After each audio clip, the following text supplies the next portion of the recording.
One of the areas that I really work with clients on is identifying and eliminating sugar.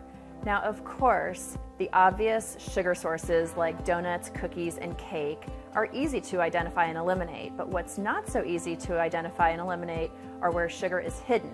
The first is canned soup. This particular can of soup looks very healthy. On the front, I see that it has reduced sodium, there are no added flavors, and all natural ingredients. However, when I flip it around, I see that there are over 15 grams of sugar per serving. Now we're going to move over to salad dressings. This is another area where sugar is hidden all the time. It's oftentimes, if you flip over the ingredient list, it's often either the first or the second ingredient listed on the salad dressing.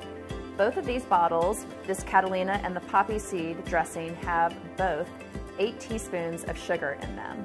But what's really baffling is this vinaigrette. So it's in this beautiful glass bottle, it has a strawberry on the front, and we've always been told, order vinaigrette, it's healthier for you.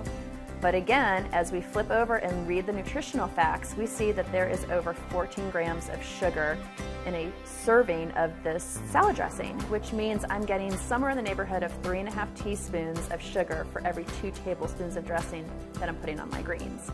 So today, I'm going to show you how to make a very quick and easy 3-ingredient salad dressing that is much better for you.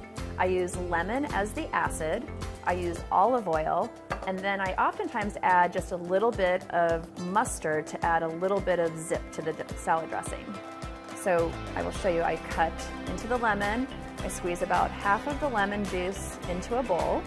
I then add about a teaspoon of Dijon mustard, and then about 1/4 of a cup of olive oil.